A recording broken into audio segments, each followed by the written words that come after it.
Dun, dun. What's up, guys? So today I'm going to be talking to you about starting to look at money as a blessing. Why would you look at money as a blessing? Well, a lot of people don't realize that super wealthy individuals, they end up creating a different world than they intended because they project their past onto the future. And what I mean by that is, a lot of them you'll see showboating and, yo, I got out of whatever situation they were in, and now they have millions of dollars, but in reality, they haven't changed the situation. And what I mean by that is, if you break it down, their mental state hasn't changed.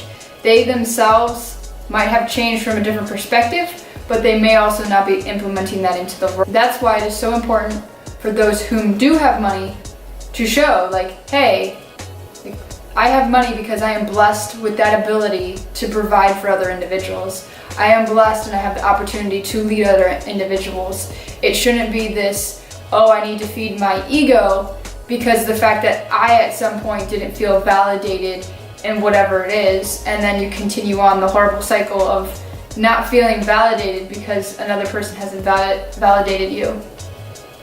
And there's so much of this in the world. There's so much.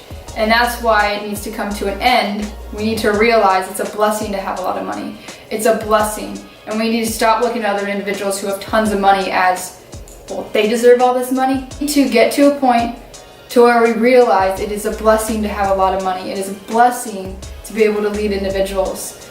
And you are blessed, whomever has a lot of money, to thus lead for the future. You're blessed and given the power and the opportunity to do it. It's not something to be used over people. You were given the gift of understanding money for a reason. And that's exactly why we need to think about it this way, as money is a blessing, not money as I'm going to project my ego or I'm going to continue what I always felt. Because so many of us, and I've seen so many people, they're raised as kids with a lot of trauma. And what happens is they get tough skin and they become so well known and so very prestigious with things, and they're doing great in their life, and then they assume that same mentality throughout the rest, that everything has to be tough, and that if you're thick-skinned, it's bad. And to be honest, it's good to have thick skin, but it's ultimately when to have thick skin, when to understand to remove yourself and say, hey, maybe in this situation I need to be more empathetic towards someone, not just, I don't care, I had to go through a rough thing too. Because you can meet someone who's been through the roughest thing ever, who's almost died a couple times, and look at you as if you never knew that. You never understood what they've been through because they don't show their pain, they don't project their pain. And that's what we need to get to, is that standpoint of, even though I've been through this, that doesn't mean that I have to project that onto you, and that we can continue building a world that is so much more kinder and gentler. And the whole thing that people keep saying is, well, they're wimpy, these safe spaces. They need to grow up. It really makes me laugh because it doesn't make any sense. And why I say it doesn't make sense is, if you're gonna continue that mentality of projecting that fear, that toughness onto the next person, that whole cycle of what you wanted to begin with will never be. I do understand you have to have thick skin. You have to wake up every day and do something. You have to wake up and you have to add to life. That makes complete sense. But not in the sense to where we overlook gentleness and vulnerability and actually caring about people. That's just, I'll call it, it's 2000 and really long time ago. It's just, it makes me laugh because I understand. I also do understand some of those people want the best for other people, so they become very, what's the word? They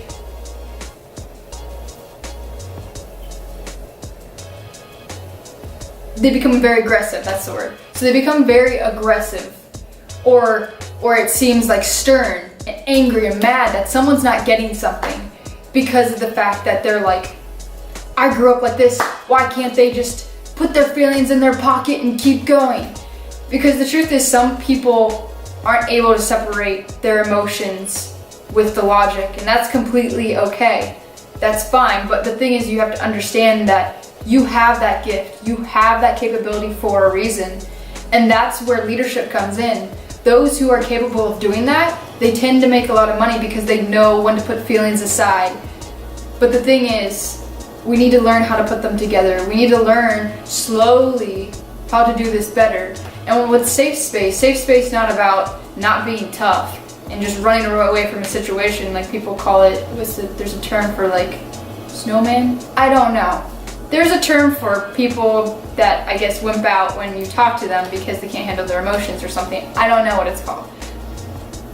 But when you think about that, safe space isn't a space to say, oh, you're so wimpy, or no, a safe space is a safe space where they feel protected as a whole. A safe space is a place where we all can live and thrive together without feeling like someone else is going to attack us. That's what a safe space is. A safe space is a place where we feel comfortable. But the thing that we don't realize is criticism is part of that safe space. That's where people tell you like, yo, you're horrible at this.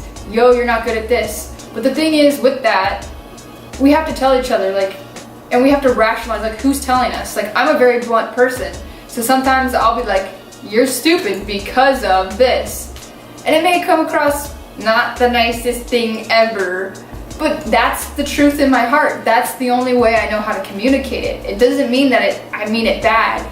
We need to realize that these safe spaces are necessary because we don't need to get heated and aggravated with each other with just normal conversations. That's the whole sense of the safe space, that we won't attack each other just trying to communicate our perspectives, and instead ultimately say, hey, this is a safe space. No one's gonna attack each other just because of our differences. We're gonna talk it through, and I will give you my true heart in my criticism. And maybe it's just their perspective. Maybe that's them projecting onto you. And that's where you have to understand your true self and say, hey, like, is this person projecting onto me or are they not? And the truth is, leaders who have the ability of separating have that ability of understanding. And some other individuals aren't there when it comes to emotional intelligence or other things. And that's okay. And that's why it's a gift that you have that ability to lead, to have tons of money, to do things in the world like that. And to me, having that ability to lead and having the ability to support so many people, it means a lot to me. Because even though sometimes it might feel like a burden or the world carried on your shoulders, you have that privilege and you have the gift to provide for other individuals, which is so beautiful. And many people don't look at it like that. Many people just, I want my money. They too wimpy. Oh my days. Sometimes people have bad days. As a leader, you have to tell them, it's okay you're having a bad day. Take maybe 25% of the work. I'll carry the burden on my back. That's what leaders do. But they also have to understand when a burden becomes too much for them. And when a burden becomes too much for them, they have to have other strong warriors around them to tell them, hey, like, and this is where the safe space comes in. They can talk about their feelings and say, hey, I feel burdened, there's way too much, I can't handle this. They speak their truth and they place it in someone else's hands. And that is a gift. To be able to take on someone else's burden is a massive gift.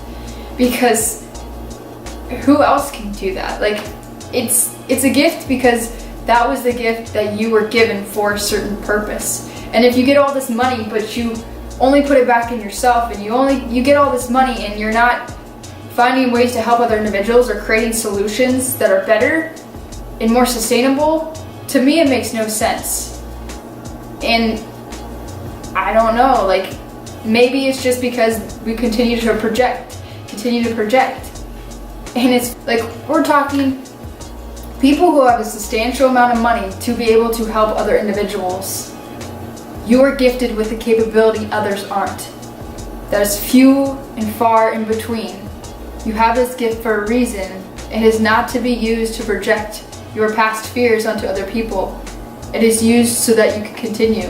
And when you get tired and you get burdened, you must express yourself to them in this safe space so that you can communicate and have feedback and, you could say, good criticism, not unuseful criticism.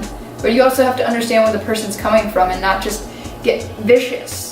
And that's where sometimes it gets hard, is because we get frustrated with ourselves and we end up taking it on others. And that's also an important thing to do, is to tell people, I am mad right now, not because of you, but because I'm frustrated with myself. And if we don't express our feelings like that, what will end up happening is the other person will interpret it incorrectly. But if you don't have that safe space, if you don't have a space where you define the lines of, hey, we're not attacking each other, I'm just trying to better myself, I'm just trying to better communicate how I'm feeling with you, then we will do well. There are vicious people in the world, and that's why you want to create boundaries. You want to create boundaries so you know what is, so you can let down your guard and be more vulnerable. You can communicate with people. And when you don't, or if you don't have a safe space, or if you don't have a place that is vulnerable, feel free to reach out to anybody. Say, hey, this is the scenario I'm in. I need a business mentor. I need something mentor. I grew up and I don't understand how college works. I don't understand how STEM programs work. I don't understand how something works. Just asking for help and not having your ego say, blah, blah, blah. That's all you need. It's the little steps to get to the big one. It's the little steps to get to the big one. And if you keep telling yourself, life's gonna be exactly what my past was, because that's all you see, then you'll never be able to create a future. Just because one circumstance and everything around you, the whole environment around you, doesn't mean that's the only environment around you. That's actually one of the good points of traveling, is because you can see and you learn and you engulf yourself in so many different cultures. That shows you, this isn't the only world, this isn't the only way to do things. And it's okay that there's so many different ways to do things. It's actually beautiful, because that's what makes that person them. The only thing that doesn't become beautiful is when that person becomes very harsh and hateful and hurtful towards other individuals. That's where it's not okay. That's when you have to stop. You say, okay, I understand your culture, but the culture of what you say is yourself is not yourself at all. That's your ego projecting onto other individuals. That's your insecurities projecting onto other individuals. That's not you.